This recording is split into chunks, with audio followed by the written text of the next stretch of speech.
Doctor Bashir Ahmad Shah साहब, सैयद नूर रज़ी साहब, साईं कोसर गोड़ो साहब, madam doctor Najma फुलगोटो साहब, साईं अमजद हुसैन शाह साहब, साईं सईद मंगी साहब, रोशन अहद पिंडाल में मौजूद सभी दोस्त।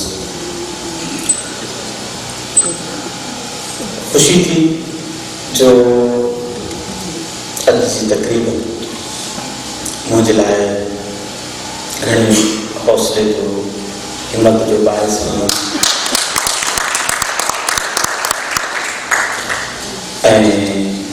इन तक़रीब में हिकिड़ी ऑक्सीजन हिकिड़ी एनर्जी मुहैया कई है तो मां पंहिंजे इल्मी अदबी ऐं तहक़ीक़ कम खे अॻिते वधाईंदो रहां। चयो वेंदो आहे त हिकु कामयाब मर्द जे पोयां हिकु कामयाब औरत जो हथ हूंदो आहे। मां चवंदुसि त मुंहिंजूं जेके अदबी कामयाबियूं आहिनि उन जे पोयां हिकु कामयाब मर्द जो हथ आहे। उहो कामयाब मर्द आहे क़ुर्बान मुनी।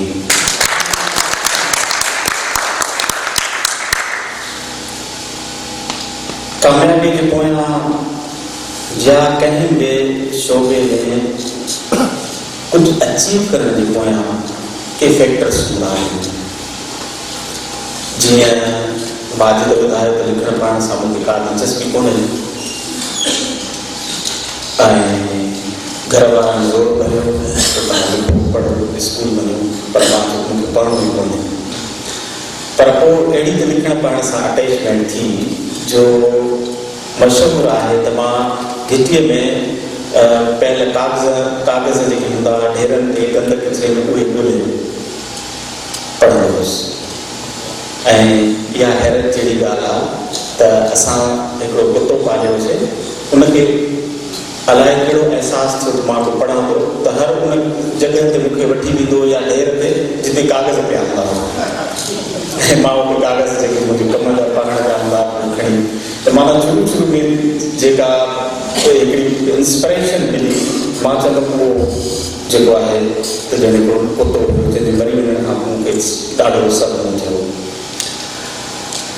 ॿियूं काफ़ी शयूं जिन में हिकु रेडियो बि आहे। असांजे वालिद साहब 3-4 दर्जे में BBC, voice of America, Deutsche radio China, All India Radio Pakistan, उनजी एक्टिविटी 24 कलाक रेडियो ॿुधण जी ज़बरदस्ती रेडियो ते विहारे, BBC ते विहारे। ऐं न फ़क़ति एतिरो पर ॼण हिकिड़ो रोज़ानो इम्तिहान हूंदो हो त हिकिड़े ॾींहुं रेडियो ते विहारे ॿिए ॾींहुं पुछे त कल्ह छा ॿुधो हुन ते लिखी ॾियो ॿुधायो।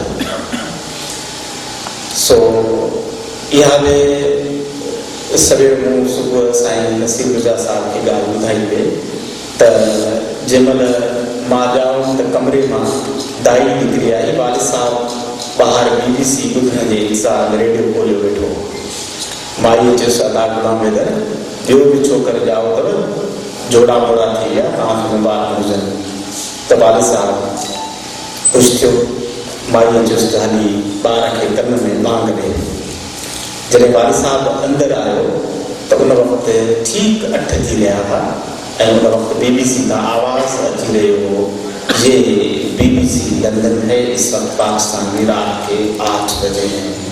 इहो रज़ा जी आबदी जो आवाज़ ऐं सवेर जेका असां डॉक्यूमेंट्री ॾिठीसीं त माजिद मुनवर इहो फ्लेवर इन करे विधो त मां 8 बजे ॼाउसि और कमीस बि जेका ॾेखारी वई त उहा कमीस पहिरियों दफ़ो पाती जेका सवा जी हुई।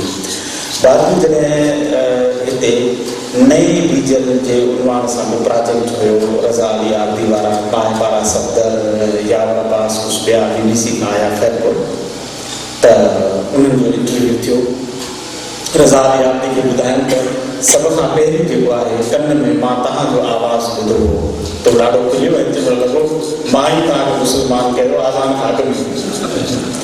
बाद में कंहिं प्रोग्राम में कंहिं कॉन्फ्रेंस में मौजूदु हुयासीं। इज़हार हुसैन साहब हुयो, डॉक्टर सलीम अख्तर महमूद हुयो ऐं ज़हरा निगाह साहिबा हुई। तो जी मां इंटरव्यू तक मिलने खां अॻु रज़ा अली आबदी जो लॻो भाई देखो इसको मैंने मुसलमान किया था, ये पहला बंदा है जो ज़िंदगी में मैंने मुसलमान किया है। अजान से पहले मेरी आवाज़ इन्होंने सुनी, ये BBC लंदन है तो इसको मैंने मुसलमान किया। रेडियो जो शौक़ वालिद खां ऐं मां सम्झां थो त चौथे पंजे दर्जे में मां रेडियो ख़ैरपुर शुरू थियो। रेडियो ख़ैरपुर ते मां 6हें दर्जे में आयुमि। ज़रूर बख़्श मुल्तान खां बदिली थी हिते आयो ऐं ॿार नौजवाननि जो हिकिड़ो क्विज़ जो प्रोग्राम कंदो 15 मिंटनि जो।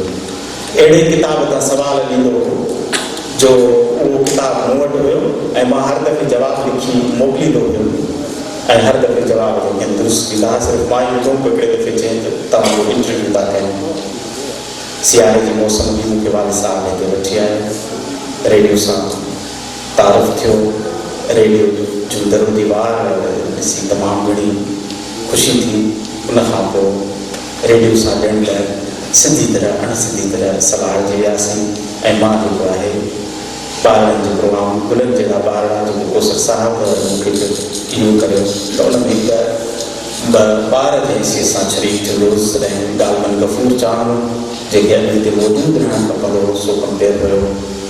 ऐं उनखां पोइ मुख़्तार मलिक साहब नई टी प्रोग्राम जॾहिं मां हुयुसि ॻाल्हि में या ग्रेजुएशन में हुयुमि तॾहिं नई टी प्रोग्राम हुन में मुख़्तलिफ़ सेगमेंट्स ऐं उनखां पोइ अदबी प्रोग्राम जेको गुल हसन कुरैशी साहब कंदो हो सिंधी हुन में कहाणी पढ़णु हल्का फुल्का मज़मून पढ़णु। ऐं बाद में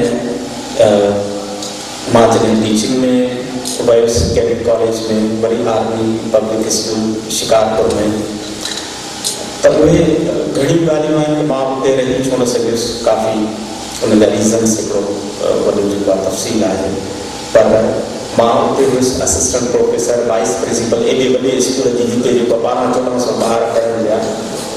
घणो इंसिस्ट कयो त तव्हां न वञो। प्रिंसिपल कटल ज़िया सिद्दीकी उन इस्तीफ़ा 2 दफ़ा फाड़े उथी तोखे वञणु न ॾींदासीं। ऐं रेडियो ते जंहिं शख़्स मूंखे आंदो ऐं हक़ीक़त इहा आहे त रेडियो ते जेको मुंहिंजो ऑफर लेटर आयो त उनजे 20-25 ॾींहंनि खां पोइ मूंखे ख़बर पई त हीउ लेटर मूं वटि आयो आहे। ऐं मां खोले ॾिठो मां 25 ॾींहं थी विया रेडी थी वई हूंदी हाणे त जेको आहे मां कोन थो वञी सघां। कोसर साहब खे फ़ोन कई। कोसर साहब अशफाक करल हुन वक़्तु एडमिन ऑफिसर हो रेडियो इस्लामाबाद में। हुन चयो त हिन छोकिरे खे असां ॻोल्हियूं था पाकिस्तान में हिनजी पोज़ीशन आई आहे 143 मार्कूं ईंदा 150 हिकिड़ो मैरिट माण्हू कयो आहे हिनखे ॻोल्हे फ़ोले कंहिं बि तरह सां हिनखे जेको आहे पकिड़े मोकिलियो हुते रेडियो ते। अहिड़ी तरह मां 1 महीने जी ट्रेनिंग हुते थी चुकी पोइ रेडियो जॉइन कयो। ऐं कोसर साहब चयो यार केसीं पढ़ाईंदे सेमी गवर्नमेंट स्कूल आहे एतिरो टेंशन आहे एतिरी परेशानी आहे रेडियो में अॻिते वञण जा चांसिस आहिनि ऐं शराफ़त सां रेडियो जॉइन करे ऐं सुभाणे जेको आहे उते रिपोर्ट कर। सो रेडियो ख़ैरपुर ते मूंखे आणण में जेकी शख़्सियत हुई इंसिस्ट करणु हौसलो ॾियणु ऐं बेइंतहा ख़ुलूस विचां रेडियो जॉइन करणु उहो आहे कोसर गुरो साहब। ऐं पोइ मां 2 साल रहियुमि ऐं मूंखे हिते अची महसूसु थियो रेडियो ख़ैरपुर ते 1 हफ़्ते जे अंदरि मुंहिंजे ख़िलाफ़ु अख़बारनि में ख़बरूं अची वियूं ऐं पोइ मां सोचियो त मां हिते रेडियो ते अचणो ग़लति फ़ैसिलो कयो। पर उन ग़लति फ़ैसिले खे जेको आहे डिस्करेज करणु उनजो मुंहिंजे ज़हन ते जेको तासुर छाइजी वियो उनखे रिमूव करण में उहो कोसर साहब ई हुयो। ऐं जॾहिं मां 2 सालनि खां पोइ रेडियो छॾे PTV जॉइन कई त मां सम्झां थो त कोसर गुरो साहब उहो वाहिद शख़्स हो जंहिंखे सख़्तु सदमो पहुतो। जॾहिं मां ऑफर लेटर खणी वियुसि कोसर साहब जे कमरे में पाण प्रोग्राम्स मैनेजर हुया मूंखे चयो त गुलाम मुस्तफ़ा ही ऑफर लेटर न आहे अॼु ही जेको आहे मुंहिंजे लाइ ऐं रेडियो जे लाइ पूरी ख़बर आहे। ऐं उनखां पोइ जॾहिं टेलीविज़न ते आया कुझु महीननि खां पोइ त गुलाम अहमद शेख साहब असांजे स्क्रिप्ट प्रोड्यूसर खे चवणु लॻा TV वारनि बदबख़्तनि खे हिकिड़ो ई माण्हू नज़र आयो रेडियो मां कढी आहे करारी आहे हिननि जी मोहबत हुई हिननि जो ख़ुलूस हुयो। सो रेडियो ख़ैरपुर जो आवाज़ कॾहिं महमूद हसन कॾहिं शबनम नकवी कॾहिं कोसर साहब कॾहिं शौकत कासमी साहब कॾहिं अहसन राम इन आवाज़ सां अटैचमेंट त ख़ैरपुर सां बि जेको आहे पंहिंजी अटैचमेंट थी वई ऐं उहा अटैचमेंट जेको आहे त रेडियो ते हुजण ताईं घणी अटैचमेंट हुई। ऐं उनखां पोइ